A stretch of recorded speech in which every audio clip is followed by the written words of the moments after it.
Welcome, seekers of the unknown, as we pull back the veil between the living and beyond.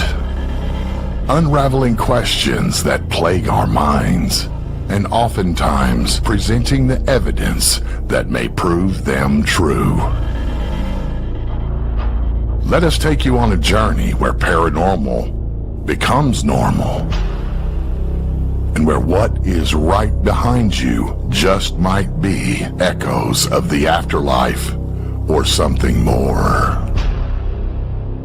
But fair warning, once you step into the supernatural with us, you might just stay haunted.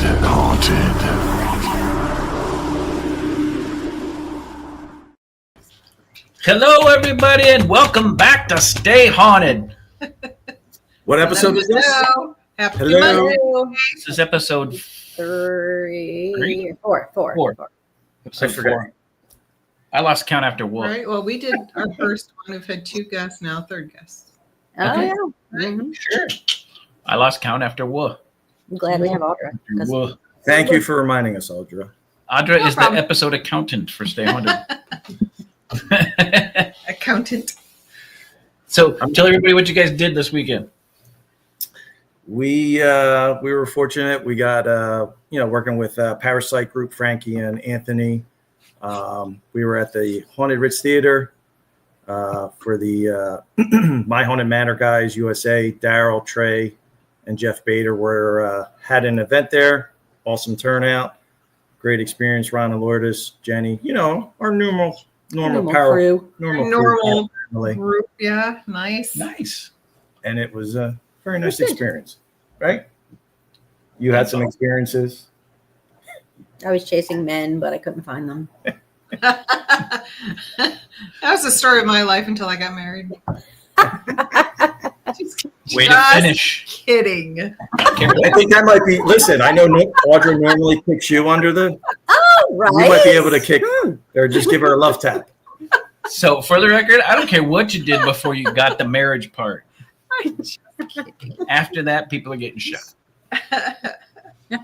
Chasing men that weren't there. They weren't there. I swore I saw 2 guys. 2 guys were standing there, and I said, "Guys, wait up! Don't ignore me." I'm like, "Oh, Frankie and Anthony are ignoring me." So I ran around the corner, and I said, "Guys, why are you ignoring me?" He's, "What are you talking about?" 2 men were standing right there in the auditorium, but apparently not. Apparently not. Apparently not. I was just. And for the record, I was not chasing men before I got married. But whatever floats your boat. I'm waving to Todd and Carmela. Hello, everybody. Stat Haunted. Daddy. Fast version. That haunted. That's a fast version of Stay Haunted. It's Stat Haunted. Ooh. Hello, Mr. Scott. Hey Scott. Hey Ron. Hello Melissa Everett. We did something really exciting. We investigated the bottom of cardboard boxes Uh, all the way to the top. this packing and unpacking crap is Yeah. no fun. I'd rather go on a 4-day investigation Oh, well, yeah. Yeah. That we're missing out on that this we're Friday. missing out on. That's So, all gonna, Let's make that's it going to worse. change soon for you guys. Yes. Yeah. Yep. Todd and Carmela will be at Tala this weekend. Trans-Allegheny. We were supposed to go, but the move got in the way. It's going to be sad because we were looking forward to seeing you guys. Yeah, we were looking forward to seeing you guys too. So bummed. And Jenny, we were going to be able to see Jenny and Frankie. And Anthony. I This forgot who damn else. grown up stuff I know. It gets in the Gets way. in the way. That's exactly what I'm does. Just gets in the way. Anyway, Anyhow. Anyway, Ron, I don't have Skrittles, but I have Skittles. Spriddles. Skittles, but I have real Skittles. I don't want to see this, She's but got the real stuff tonight. the Ron. real one, not the Skrittles. That's funny. All right, guys. Tried the Amazon version of the Skittles Pops, but They were Skrittles. they were Skrittles. They were not. They were, Skittles. not- They were not. All screwed up Skittles is what they were. Skrittles. Yeah, they were pretty much. Skrittles. Mm-hmm. That's right. All right, guys. We've got a really interesting show for you guys tonight. There you go. Hey, stay haunted, not stat. Stat haunted is later. We've got a really cool show for you guys tonight. We've got some really awesome guests coming on. We have got Kyle and Christina Mangus, Woohoo! paranormal investigators, and they are also part of the group at White Hill Mansion. Everybody say hello to Kyle and Christina. Hello! Nice. Welcome, welcome. What's up? Hello. Nice to see y'all again. Yes. Thank you very much for coming on. We appreciate it. Thank you. Thank you. So let's start out by why don't both of you guys introduce yourselves to all of everybody in the audience. Tell them what you do as investigators. Tell them what you do with White Hill, and then tell them why. Why the hell you get into Why? You want to go? I'll go first. So I'm the vice president of the Friends of White Hill Mansion. So White Hill Mansion is a nearly 300-year-old mansion. And the Friends are 100% nonprofit. So everything we raise, our paranormal programming, our histories, goes back into help, saving and restoring this amazing piece of American history. So that's how I got involved in it. Christina kind of got Sucked in. Suckered Wow. in. Suckered in, whatever you want to say about that. Actually, we both have a love for history. I was a history minor in college. A big part of where we would travel and what we would go do always kind of centered around something that was happening in our American history. So when we found out it was in our backyard, we wanted to find out more about what could happen to help support that aspect of White Hill Mansion. And then come to find out it had a whole paranormal aspect to it that was even bigger. And over the years, we've just become true believers as a result.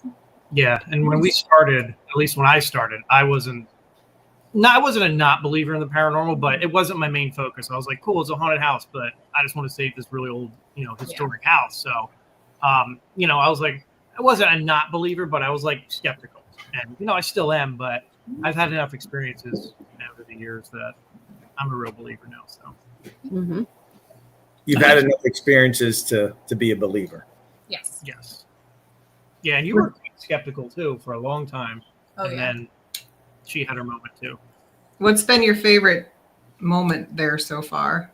So my favorite moment was probably it was about a year and a half in, and I just started doing tours, started on the board, just trying to do everything I can to help, save the place. And it was during the day. I had some little experiences, but I'm like, it's an old house. Like, there's a lot of reasons why these things could be happening. But it was during the day. It was like 3:00 and in the afternoon tour. I was the only one there. The guests left. I went back in the house on the second floor.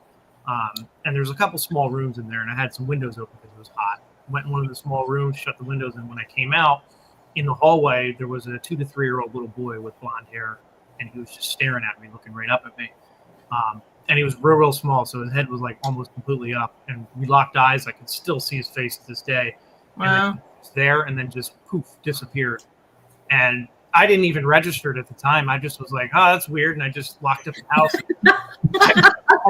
Normal, just another day. Almost to my truck, and I've stopped for a second. I was like, wait a second, there's no one here, and there's no kids here. Like, what? And then it kind of hit me. Yeah. It was also hard because when we got home, he couldn't really process what had happened. And I'm sitting there like yammering on, not even realizing that he's like cold stone shock face. Yeah, having a full mental breakdown. White as a ghost. and I just kind of have to keep questioning him and kind of figure out. At first I thought I find out somebody did, but I thought somebody recently did in the way that he reacted. And then we talked more and it was finally express what happened. After I kind of like accepted it, because I went back and I tried to like debunk it, right? I'm like, maybe there was a lighting thing. I'm like, there's no way. I know what I saw. It was a little boy, and he was like as real as he was me, and he just disappeared. So that was my favorite overall experience, and that's what really kind of pushed me forward. Like, okay, let's really start investigating, because why did I just see that? Yeah. What about you, Miss Christina? I think mine was we had brought some of my friends who had never investigated before. They were curious about what Kyle had been doing at White Hill for so long, and I just started getting into investigating. So they were like, we just want to kind of see what is it all about. Right. They came, we booked, and we were in the basement, and Kyle and I were behind the bar, and they were all sitting at the bar, and we were doing like EVPs, and there was this just breath that happened between the both of us that was extremely heavy. It was like just a gasp kind of thing, but it was exhale. And then both him and I at the exact same time, like, looked at each other. The friends all looked at us, like, we all heard it. It was completely audible. Oh, wow. Like, I told all of you. So it was really, really like surprising, but not surprising at the same time because it's White Hill. Yeah, I wasn't surprised. No. So what was their response when that happened? I think they gasped just as loud as we were. But I think at that point we were all like, all right, we got it. We got what we did. We're good. Did anybody run? No, nobody ran. They were very open, which was really nice. I think that's the biggest thing about coming to White Hill is if you're open-minded and you come with a positive energy, you're going to get something as a result in terms of activity, because that's whatever's there is more receptive to. Mm-hmm. Yeah. 100%. So before we get any deeper, give everybody where is White Hill and the history of White Hill. You want me to do this part? Yeah, we got it. All right, I got this. White Hill Mansion is located in Fieldsboro, New Jersey. It's one of the smallest villages or boroughs in New Jersey, so it's really hard to find. So I always tell people it's about 15 to 20 minutes from the state capital of Trenton. It's located right on the Delaware River. It's on a high hill, so it's named White Hill. But it's like I said, nearly 300 years old. The original founders of the area were the Fields family, which Fieldsboro is named after. During the Revolutionary War, it was kind of a hotbed of activity in the local area. The guy who owned it, Robert Fields, was very politically and socially connected in the area. Huge businessman. The way he built the house and where he built it was a way to show how much money and power he had. He was involved in the Correspondence Committee in the lead up to the American Revolution, which is the way the colonies kind of organized themselves against the British oppression. And most of the story revolves around him. They had over 600 acres at their height. They had a tavern at the next street over. They had a commercial wharf. They had a private wharf right on the river. But one night in 1775, actually January, Robert Fields went on the Delaware River down to Philadelphia. Now, supposedly, we don't really know. It's kind of a mystery. Supposedly, the story goes he was going to either a business meeting or one of these political meetings, but no one really knows. All they know is that he had a servant with him, and the servant came back, and Mr. Fields wasn't with him. They asked him, like, hey, what happened to Mr. Fields? And there was like 4 or 5 different stories. Nothing made sense. Basically, a search ensued. 5 days later, they found his body on the Pennsylvania side of the river. And the story goes he had a gash on his head and water in his lungs. So it was kind of the political climate of the area was really kind of like heating up. So they didn't know if it was an accidental drowning or was there something else. So there was some rumors that it could have been either political or business related. But needless to say, they kind of ruled it as an accidental drowning. But that left his wife, Mary, pregnant with her 7th child, to run all of his properties. They had businesses in Philadelphia. And basically, the American Revolution broke out when she was there. She was visited multiple times by the British authorities. The precursor and the American Navy both stopped at the house. They actually scuttled 2 warships off the back of the house. The Hessians stayed there before George Washington crossed the river. So during the Revolutionary time period, there was so much activity. There were 2 tunnels that ran from the basement down to the Delaware River that dated back to colonial times. There was rumors, and we think the British thought that they were being used to harbor American rebels at the time. But Mary was very smart in that whole time period. We kind of call her the matriarch of the mansion because she was able to get protection orders from the British, from the Hessians, and then later on the Americans, because she remarried a very famous naval captain during that time period. So, I mean, that's just the colonial time period. I mean, the house goes all the way up until about 1990. Yeah, but without Mary, the house would not be standing. Yeah. Like, especially because of how much violence was occurring around the area and how much burned down. Her property was one of the few that survived. So Ryan's comment here, just even sitting there, like I'm mesmerized. I could sit here and probably listen to you talk about the history all night because it's fascinating. Like you said, there's a lot of different time periods and stuff, but yeah, I think that's kind of, we were looking when we got involved, it was, we had free weekends, but now it's, tying into the history, keeping these places these beautiful locations alive and keep them from, falling to the wayside. Exactly. But, your knowledge and your of the history of, and research, and we can tell that you can sense the passion, Yeah. that you have. Well, and just in that little bit that you gave us, I mean, guys, this is why we fight to keep these historical places open, Right. because that was just the colonial period of this house that's been standing for 300 years. If you think that's the portion that caused the hauntings in this house, there's a couple hundred more years there of other stuff that went on. I mean, it was also rumors that it was a mafia speakeasy at one point, wasn't it? Yeah, so after the Fields in colonial times, the Fields family, they were there for about 80 to 90 years. And then it transferred it was still a family home all the way up until the 1920s, let's say. Different people lived there in the 1800s. They were there for like 10, 15 years. But the next big portion of like the house's history was in 1922. A guy bought it and turned it into a German restaurant. And he put a speakeasy in the basement during Prohibition. And his family ran it successfully from 1922 to 1972. Wow. And then it ran as a restaurant all the way to 92 with different people owning it. But everyone who ran the restaurant there also lived on the property. So part of the house was their private residence. So it was around, like I say, it's like a snapshot of American history. Because like Chris even said, before there were any European settlers on the property, it was all Native American land. We've had archaeological digs that have found over 20,000 artifacts. And the Lenape Native Americans were there way before anyone, Right. settled the area. So it's just been one of those places that's always had people living, habitating, meeting there. It's from thousands of years ago, even till now, and it's still living on in just a different light now. Yeah, it's definitely intertwined with the fabric of our history. And I think that's the part that's so interesting is like you wouldn't think such a small town and one building would have had that much interaction with these pivotal times in our history, but it really has.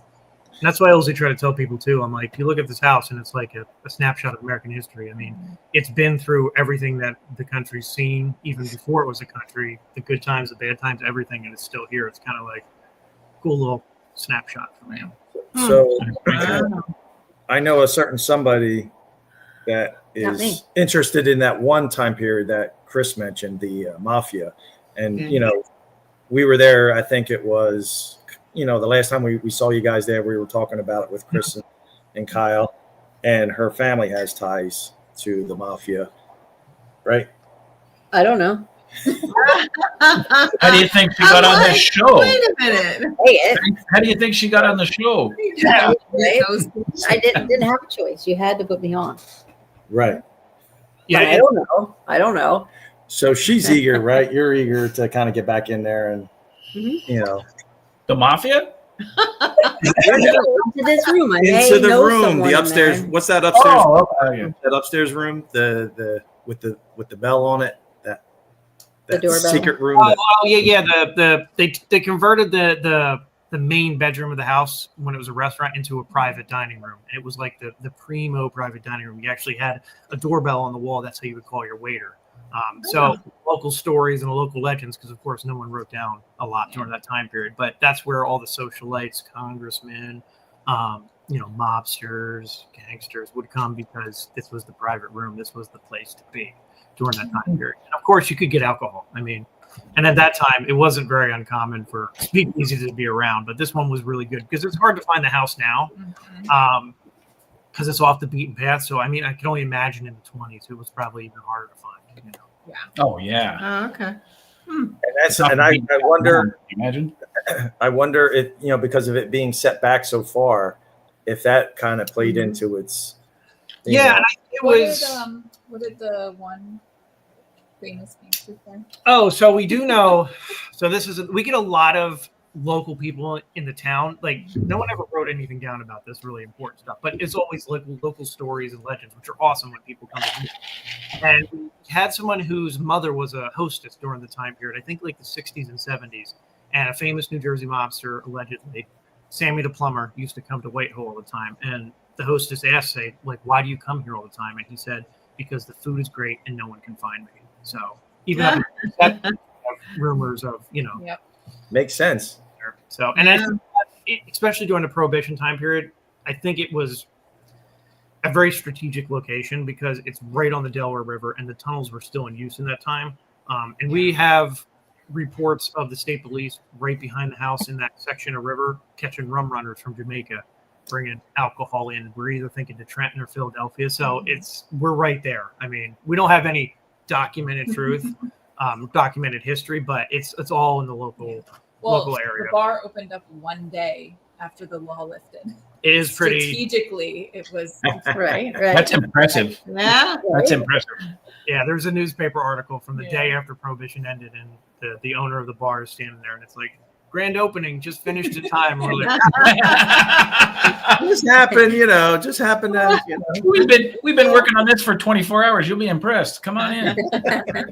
but it's also like every generation and every person that lived in the house did their own little renovations to the house. So they took the colonial house, made it a Grand Victorian, then it became a restaurant. And each of the generations, I think, had a part in saving the history. Because if it didn't become a restaurant and run for so long, I think it probably would have been bought for the land. And they would have had, something condos or something up there. Right. But Something overlooking the river. Yeah. it just all kind of worked out, and it's still there because there's not many houses that date back to the 1720s that are still around, even in our area in the Northeast. So Kyle, or Chris, either one of you. So the basement. So that you talked about the tunnels. Yes. So do you know where in the basement there are, I mean, obviously it's probably blocked off now or whatever, but I'm just, is it in reference to the bar area, or is it further kind of back? So there's two sections of the basement. There's the bar area, which is still speakeasy. Most of the woodworking down there is still from 1920s. And then there's what we call the older part of the basement, which is more of a colonial basement. It's a lot shorter, dirt floor kind of. On that side, the older side, they did in one of the digs, they did ground penetrating radar, and they kind of traced what they think was the tunnel. And they think they found the entrance because we have it blocked off for safety reasons. But it goes down, it drops for like 3 feet, goes about 6 feet, and then it turns 90 degrees and then it's blocked up. But what's really interesting too is for so long we had no idea. So that study really did help when the archaeologists came in and they did all of that work. But we also did a lot of exterior work with just cleaning up and debris and moving things off of the exterior portion of the property. And you can actually see the brickwork that creates the archway of where the other tunnel was. Oh, wow. It's really, really cool to find because we didn't even know that it was back there until we had cleaned out so much of the debris around the property to find it. Yeah, and the archaeologists kind of went in the basement in that area of the bar side, and they did some ground penetrating radar, and they think they found kind of the entrance or where it would have been. But of course, over the years with the different renovations they've done, a lot of it's Yeah, that's the one thing I wish they didn't. Yeah. And that would have been so cool to still exist. Right. Yeah. So you've told us a little bit about the history and what's happened to preserve that. Now tell us about the hauntings. And where to start. So everyone always asks us, like, who's haunting it? And I'm like, I really don't know. My 5 years of being there, and Chris has the same kind of experiences, and the people that come investigate their reports, I kind of think there's a core group of spirits, like around 10 that kind of hang out there, come and go. But then it seems like there's other spirits that come through, and I don't know where they come from. I don't know if they follow people or they just pop in, it's kind of like a light bulb with, like insects, they're drawn to it. But we get all kinds of activity, but we still have our staple spirits. Yeah, and they centralize to certain locations of the house too. It also seems like they all kind of, if they're aware of each other, they respect each other's space.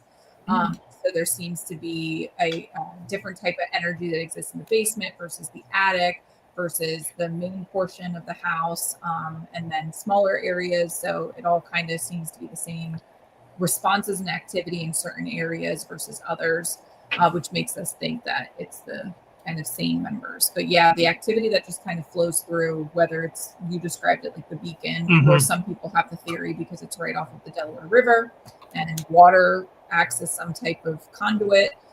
So it's really and then the limestone, and then it's just a very interesting combination of all the things that could be and the energy we provide it with everyone that comes to White Hill and engages. Yeah, and I think it's, like I said, there's been people there from the Native Americans all the way up. there's always been people living there. There's always been activity there, and it's continuing. And I think, you keep putting that energy in a building and in a space, it's going to get something. But Yeah.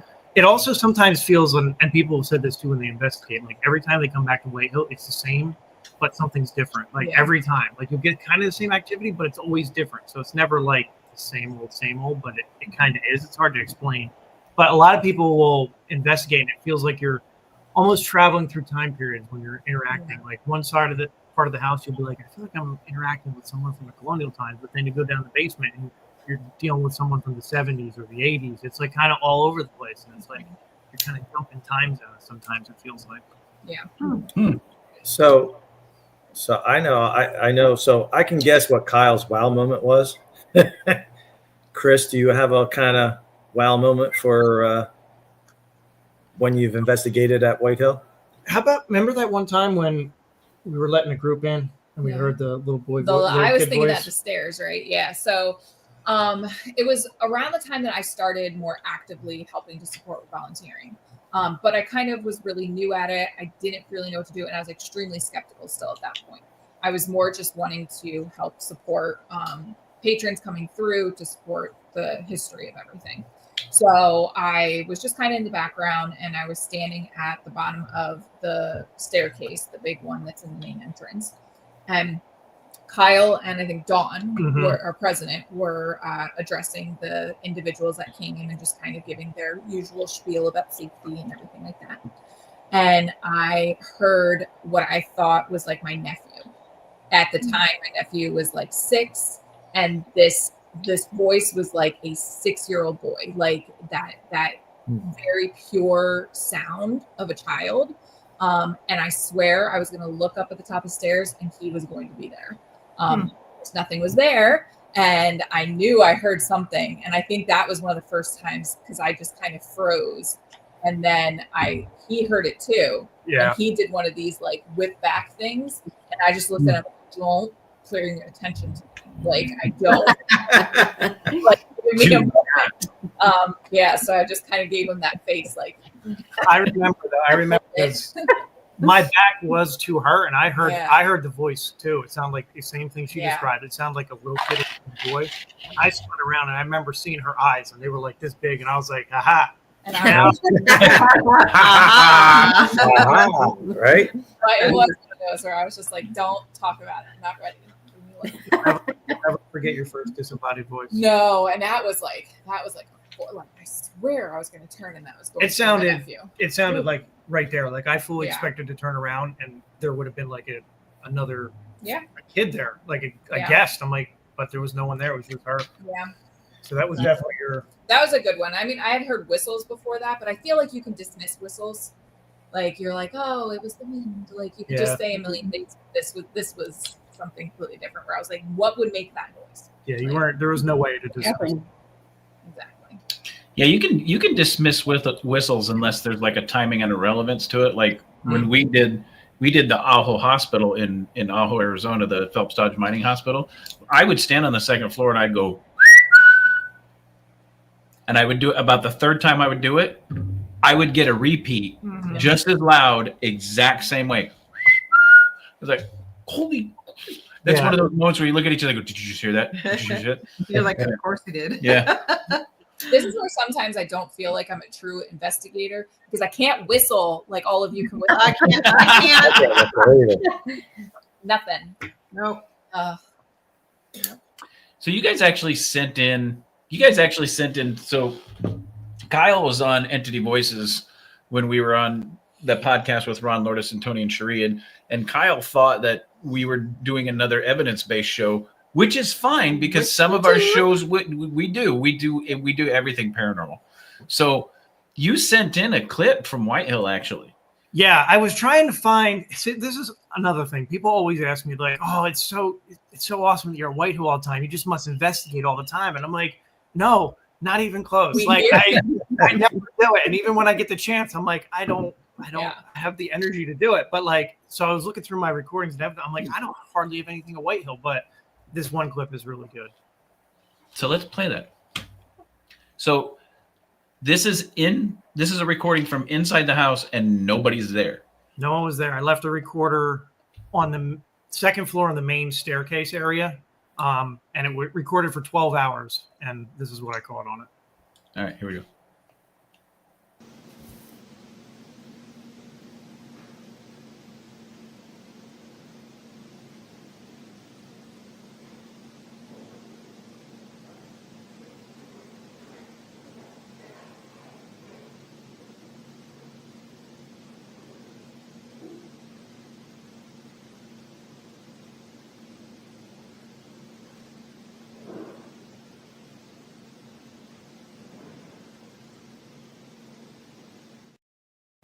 Well, Oh my! So it sounds like somebody walking down the hallway, to the room. and then you hear like a female, and then she shuts a door and Yeah. goes into a room. Yep. And that's like one of those things, like if like Todd and Carmelo know, the main staircase at White Hill have a certain sound. And that's totally like, I tried to debunk it. I'm like, okay, well, maybe that's like, maybe an animal got in there, but I'm like, there's no way those No way. That's a big animal. Wearing boots. Yeah, I was gonna say, Kyle, I don't know too many animals that wear high heels or boots. Or, Like we got a raccoon that went in there that one time, but like we have cameras. But the so way we can and see it. like the cadence of the steps, Yes. I'm Yep. like, that's somebody, and I'm like, I know there's no one in there. We have an alarm system, we have cameras. There's no human walking around in there, right. at least a live one. So, Yeah. Well, there's a part of that clip where you actually hear like a female go, mhm. and then it sounds like a door shut. Mhm. Which is even weirder because we don't really get doors that move ever. No, yeah, So to even catch something like that is crazy. yeah. That's insane. That was a cool That's one. pretty cool. That That's is pretty pretty cool. That was a So lot of listening. 12 hours. 12 hours. Done that. Yeah. that's a long one to listen to. But you found it. But so you that's found a it. That's thing. good. So my question: where did it fall in the 12-hour? I think it was Hopefully, it was right in the beginning. a good like 6.5, 7 hours in. So I Wow. think Oh wow. like it was probably because I started the recorder around like 7, so it was probably like 1 or 2 in the morning ish time period. Yeah. So it's The best is when he'll bring evidence to me and he'll be like, "Listen." So you saw Scott was saying that it was kind of soft Mm-hmm. audio for them. I don't yeah, know. it's hard to hear through that. But if you had headphones, it's clear. It's yeah. I mean, we heard it. Yeah. I mean, Yeah. Yeah, we can hear it plain as day here. But that's another the last I would say 6 months, maybe 8 months at White Hill, we've been getting walking like it's increased like exponentially. Like people are like hearing like not your normal, I say ghost footsteps, like it's straight up like that. Like somebody's you're like, who's in here? Yeah. Like it's Yeah. happened a couple times where I'm in there and I'm like, there's somebody else in here. And I know there's not, but I'm looking and I'm like, wait a second, I know I'm the only person in here. Who else is in here? And it's that prominent. Well, we've noticed that some of the locations that we've had, like, of course, the Phelps Dodge Hospital in Ajo, and then the Montgomery House that we had here, the more people that you have come more frequently, the more things start to come out of the woodwork and more things start to surface. Like there was rumors at the Montgomery House of a little girl named Sarah. And for the first year that we had the property, it's like, no, that we don't get anything from Sarah. But the last year and a half that we've had the property, we've seen her, we've heard her, we've recorded her voice, and she's come out of the woodwork. So yeah, I think the more with the dead bell. Yeah, on the dead bell, we've talked to Yeah. her with the dead bell. Yeah. So, is there any one particular area of the mansion that seems to be the most consistent with where investigators have experience? It's probably a tie, but I would probably lean more towards the third floor of the attic. That place is wild up there. We don't have a lot of history up there, hardly any. So I have no idea why it's so haunted up there. But like I've seen shadow people that are like straight up nightmare fuel. They look so real and like so prominent that you could see them in like they're darker than the darkness of the room and you can see them clear. It almost looks like somebody's wearing like a black spandex suit. And it's just you sit there and I'm like, what am I? Your brain can't even process it because you're like, what am I seeing? We've been up there before. I've been touched. I've had my arm grabbed, not forcibly, but you can tell like, okay, that's someone grabbed my arm. Disembodied voices up there. The Estes sessions up in the attic have been over the last 5 years. I've noticed that they've gotten more intelligent. I think they're understanding and figuring out how to communicate better with it because there's times where it's so intelligent it's crazy. Like Todd and Carmela came to one of our public investigations, and I did an Estes session where I laid on the floor. For some reason, I always lay on the floor. It seems to work better for me. A week and a half later, we had a candlelight tour, which is kind of like a mini ghost hunt, but we kind of do ghost hunting 101. So it's real light. We tell them a little bit of the history, little ghost stories, and get like certain rooms we do a little ghost hunting 101. So up in the attic, we usually do Estes, right? So that night, I was with a couple other people, and I'm like, you know what? I'm not feeling the attic tonight. It's giving me weird vibes. I'm just going to stay down here. So they're like, okay. So they went up, explained to this lady who had no concept of ghost hunting or Estes how to do it. She puts the headphones on, and immediately she goes, "Where's the big guy? Where's the small guy? Where's the guy who lays on the floor?" So I was like, he's off tonight. It's not helping. He's not here. He's not here. It's like one of those moments where I'm like, this lady, this is her first time ever ghost hunting, first time ever at White Hill. This was only a week and a half after I was laying on the floor. There's no way this lady even knows anything about that. And I'm like, how is that possible? And I'm like, that's super intelligent. So it's just crazy. Yeah. That's It's- insane. The attic. So- It's just unnerving. So when you were doing that with us, we were there, and you had that experience, and you had the headphones on, and we had the dead bell. Literally, I put it right above your head. In the one promo I'll show you see you there laying there, and you say, and I forget the dead bell went off, and then you bell. I hear a bell, and we were like, Yeah, and that because I remember next to me and Carmela, and we were like, all right, did he hear the bell, or did he hear it through the through the Headphones. Yeah. through the headphone? that because I remember you guys set up the bell, and I remember I heard a bell, and I said bell, and I'm like, no, it's not your bell. Not I'm out definitely- there. It was Here. through there, It was, yeah. which was Wow. that was pretty cool. Yeah, And then- go ahead. The shadow figure, going back to that, like you, so in the one promo, I think the one I dropped today, we were there. It was me, Frankie, and Brian McCauley, I think he was, and I think he may have taken the picture, I think, Yeah. and or Frank, whoever it was, but they sent, and they're like, "What do you see?" And it's like, "All right, here's this one, and then there's this one," and I'm like, "What the f?" I'm like, "What the hell is that? Who is that? What is that?" And Yeah. that was outlined like it was. Todd, you can say fuck on here. It's okay. Right. I'm like, what the fuck is that? There you go. Yeah, I remember Frankie showed me that picture afterwards, and he's like, "Have you ever seen anything like that?" I'm like, "Sure have, not in a picture, but with my own eyes." So yeah, it gets really weird up in the attic. Recently too, we had a group of firefighters come in and do an investigation, right? And they were blown away because they were up in the attic, and the one big part of the attic with the window that kind of can see the river.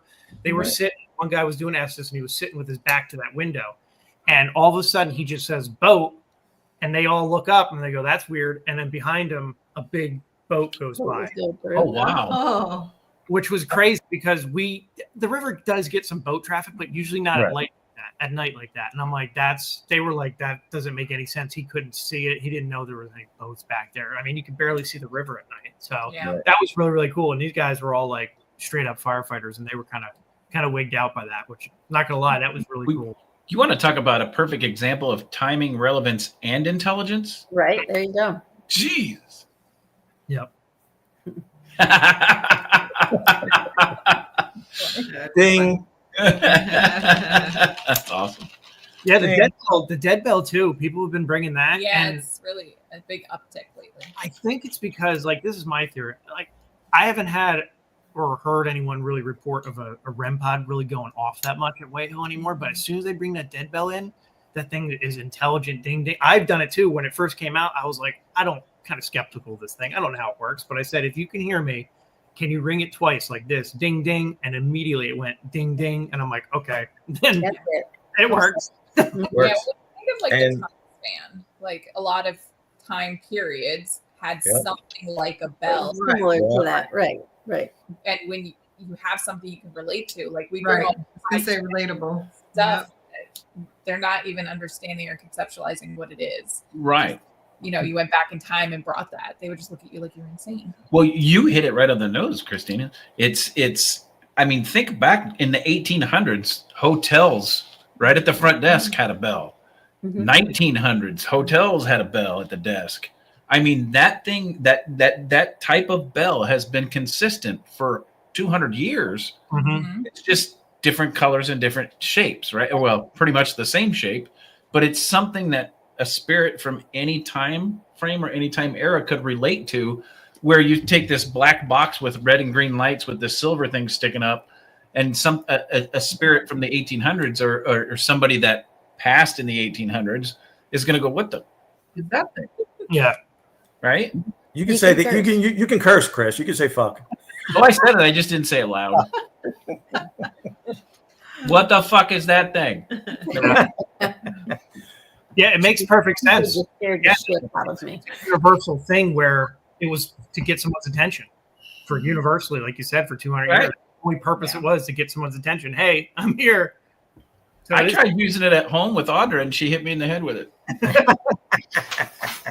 TJ, all I saw was your Or TJ. Our son just came home from the firehouse, and all I saw was an arm come out, and I went, "What the fuck is that?"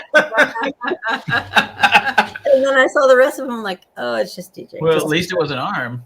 yeah, Right? right? Well, it was just like, well, That's how you know you're a ghost hunter. there you go. Mhm. Yeah. But yeah, you and That's Chris and funny. Audrey, we've used the dead bell, down in Montgomery House, and actually we've had really good success. It does have the EMF sensor, but whenever we use it, I always turn it on. I barely turn it on. Turn it on, yeah. We're at the lowest sensitivity. Mhm. I've been, Lauren helps, and she talked about, with some of the equipment, testing it just to kind of make sure that you're not getting false positives and stuff. Actually just did it at the Ritz Theater at the event down there with the Bader brothers and Daryl at My Haunted Manor down there. I had the walkie-talkie because we were helping out during the event, and I'm like, ding. I'm pressing it, then holding it right next to it, turn it, and I got it up to, like, if you get it between low and medium, Mhm. it'll, even that it wasn't going up. But if you start getting up too sensitive, then it just starts random. It'll just start going off. But so the only thing I haven't done, I have to get a magnet and try and see if the magnet will set it off. But walkie-talkies didn't set it off. So I think it's phenomenal. comfortable with how it works, especially with the amazing timing and relevance that we've had.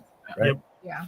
So Kyle and Chris, you guys aren't just connected to White Hill. You guys actually do other investigations, right? Yeah, Yeah. we travel around. I got her into it, so she goes now. I do. Sucker. Going, oh, look at the architecture. Look at this cool building. Right. Ooh, look at that lighthouse. I know. So pretty. The property in the daytime and the nighttime. But I'll tell you, she's a huge benefit on investigations because she has a psychology background.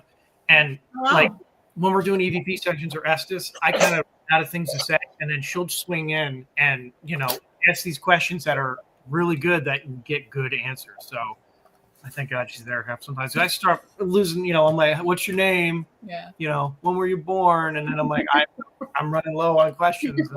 As long as I don't fall asleep, because I am notorious for being able to fall asleep in the most. Where Anywhere. was the last one I fell asleep? She fell asleep. Candyland. She fell asleep in Candyland for the whole session. Oh, get out! Really? What? Wow. Seriously. Candyland? I was Candyland. out. I didn't even know we started investigating. I was and I was laying on one of the beds too. It was so gross. She had her feet. She was in a chair, her feet up, and she was out. And I remember I woke her up. So And we were in tired. there. We were in there for like an hour and a half. We had footsteps above us, all this stuff. She slept right through it. And I woke her up, and she's like, "Oh, okay, what are we doing? Are we getting?" I'm like, "We're going home." The sun is rising, girl. And I feel like now I hit a wall, and when I do hit a wall, I'm out, and I could be left there and not even know it. Mm. Thankfully, you don't leave me there. No. But No, but we got That's to nice, Kyle. That's a good husband. try. Let her sleep in Candyland. At least he didn't leave her there. Yeah. Didn't That's leave her. more important right there. Throw a blanket over you and just I'll be back. That's gonna go scary. finish the investigation. So we have about 13 minutes left. Do you guys want to talk more about White Hill, or do you want to show some of the clips you guys sent in? it's totally Christine's like, no, I don't want to talk to you more about it. I'm there 4 days a week. Conjuring place. Couple ones. Want to play him? Yeah, let's do it. Okay, tell us about Play Wiki Outside. Okay, so this one was early when we first started into ghost hunting, right? So this place is out in Bucks County. It's a public park. They have one small little house from the 1600s that they converted into a museum and an apartment, right? So you could rent that out. We investigated it all night there. Really didn't get that much, but they said it also was Native American land before the European settlers were there. So they have all these trails, and they said down in this one area there's like an open circle in the trees, and that used to be where the Native American village was. So we were just hanging out there. I had a recorder going. We weren't even trying to ghost hunt. We were just talking, and then I came back and I got this crazy voice, and it's one of my best EVPs. So All right, so here we go. Y'all turn your volume up. Turn the volume up. And it's quick. It looks like it's quick. StreamYard has a tendency sometimes to soften Yeah, it it once the does. broadcast goes out. So turn it up. All right, here we go. We're the only ones that worry about being proper.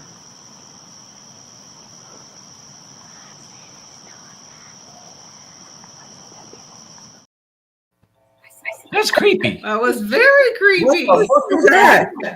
and it makes no sense to me because I'm like, you know how hard it is to catch EVPs in the open environment outside. Right.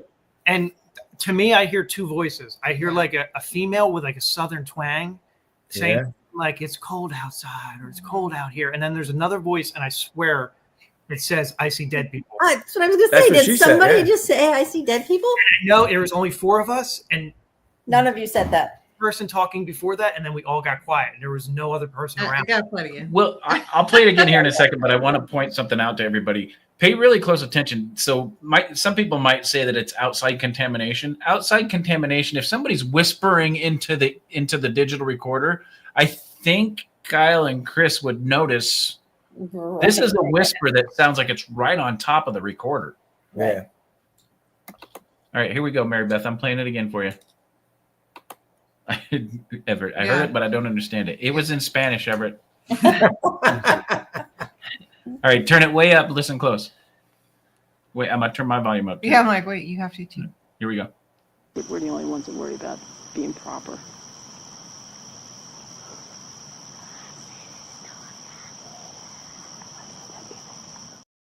Oh Yeah. yeah, Whoa, wait. absolutely. I hear it's dark out here, and then something else go, I see dead people. I see Yeah. dead people. I heard a scream. Did anybody hear a scream? I don't know. Was there a scream?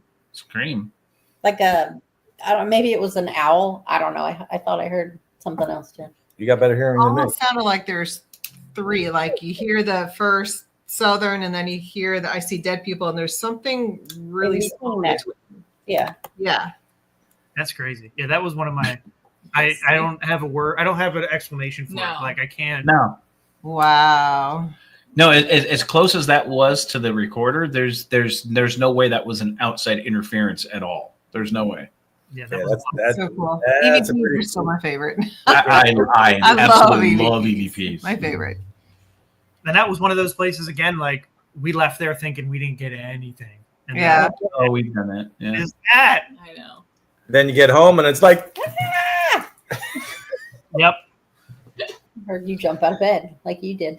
right? You Yeah. said, what the fuck was that? Right. So when I do review, a lot of times I'm doing the video review. I'm listening audio, and then we're upstairs in bed, and I'm like, da, da, da, da, da, and then I'm like, oh, what? And then I you're said, like, you hear that voice? and then I played it back, and I'm like, jumped out of bed. I'm like, holy shit. Chris will be asleep in 2 minutes doing it in bed. Yeah. I've tried not to, but I am hitting that wall. Mhm. It's so funny. It's just like clockwork for me. That's nice. All right, so you have 2 more. I have 2 more. I pulled 4. Kyle actually sent me like 6 or 7, but I told him, shit, unfortunately we don't have time. But we have Madison Estes. Okay, so Oh, yeah. so weird shit happens when people go under Estes or I go under Estes. I don't know what it is, and this happens multiple times. So in Madison, I don't know if any of you guys have been there. They have the Devil's Play Box. It's a room with mirrors. So cool. It's a separate room. So one of the investigators went in there under Estes. We shut the door. He was under for probably 5 minutes. So he didn't know we were in a separate room. So he didn't know what we were doing at all. And It's kind of a dark video, but you'll hear the audio. It's crazy. So is this an EVP caught on the recorder, or is this something he's? This is his Estes, him saying something to me from the other room. Oh, okay. So you're nowhere near where No, he's in he doesn't know anything. He's in a separate room. The door's locked, shut. He can't With see the us. headphones, yeah. He's blindfolded, everything. All right, here we go. Does Bill know? Sit down, Kyle. Can't you feel it?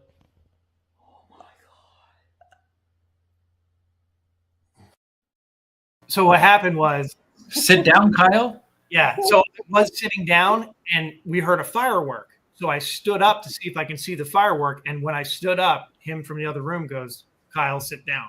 And Wow. very stern. And that was me saying, oh my God, because I was like, Right. he stood up not even 2 seconds later. And he said, Kyle, sit down. Like it was very stern the way, because we know the person that was under Estes, and like, that's not like their normal tone. Their demeanor. Yeah. So- it's very like, you better sit down. And I I'm was gonna play that again. I want everybody to understand. Kyle's in a different room. like, Yeah.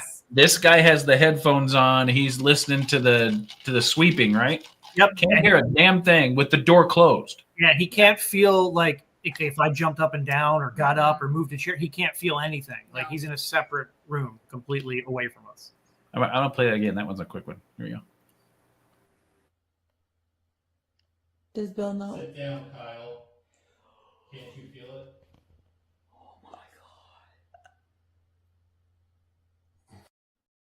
That is awesome. Oh my God. I know, I love that. Did you feel it? I want to because I wasn't ready for it. I'm like, how does he know? Like, because your brain go, I'm like, how does he know I'm standing up? I'm like, no, he can't because he's in the other room. So it just Yeah. makes no sense. But because I think the recording we didn't keep playing it. I think after that you went like, "Shut the fuck up." Yeah, there was He a lot said of- something like, That's funny. All right, I saved this one for last, not just because of the EVP, but because of where it's at. I know.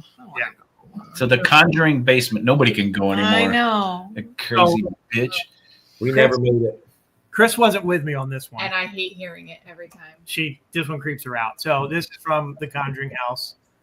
We were in the basement, and it was another night where we didn't think we got anything. And when I found this recording, I was like, I can quit ghost hunting right now. Like I've got it. There's nothing else to catch. So I'm not gonna say what the EVP is, but I just want clarity for everybody that's gonna hear this. There was no children with you, right? No, there was 4 adults, and we were all standing next to each other. All right. So here we go. Turn this up loud and clear because I want y'all to get chills. All right, here we go. Probably chilling in the seat next to Dina. What are you looking at? Get it every time, the chills. What the? Wow. What One the more fuck? time. One more time. One more time. That is a what the fuck one. Here Yeah, That we is go. a what the fuck. One more time. Probably chilling in the seat next to Dina. What are you looking at? You're looking at guys? What are you So looking at, guys? What are you looking at? Guys? like, Looking at guys.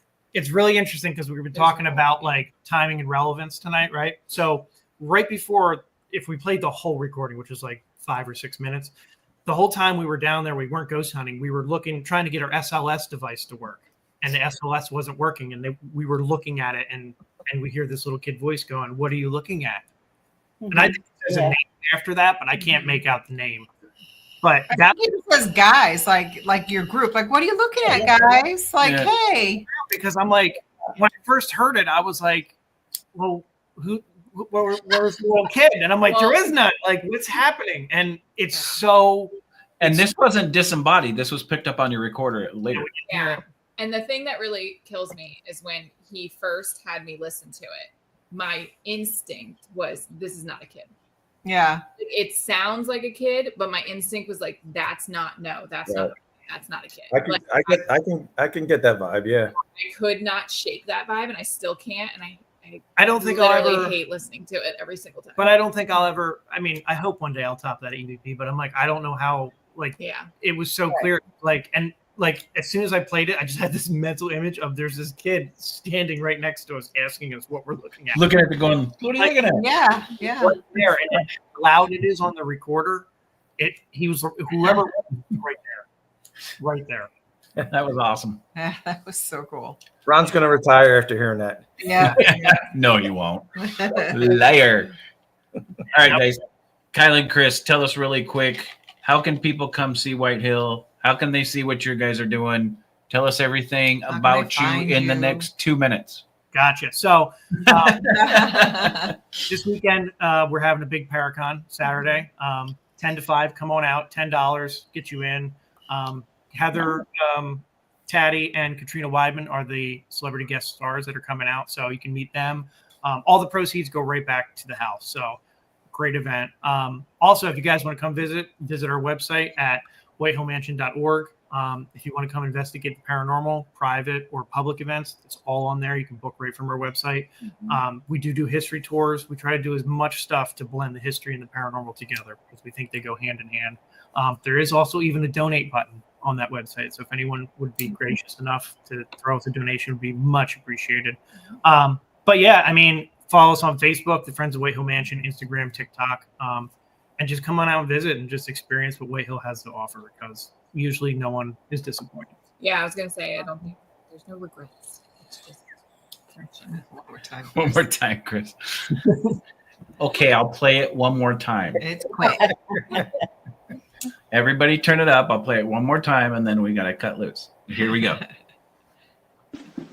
Probably chilling in the seat next to Dina. What are you looking at?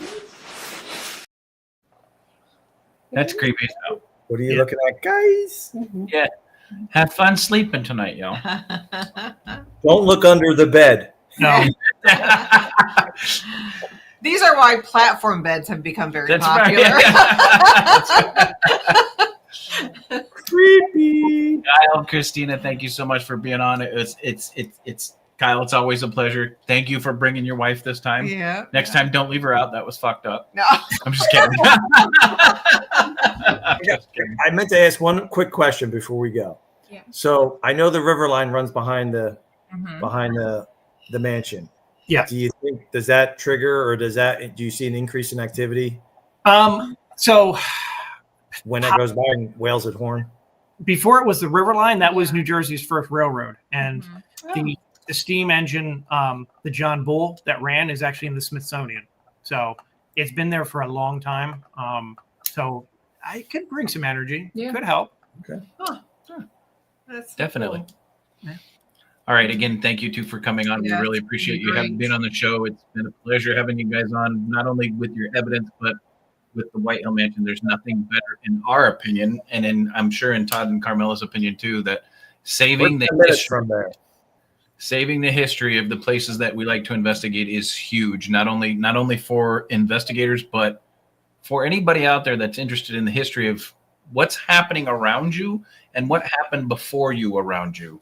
It is just, it's fantastic. We can't move forward without remembering what was behind us. We never can. Exactly.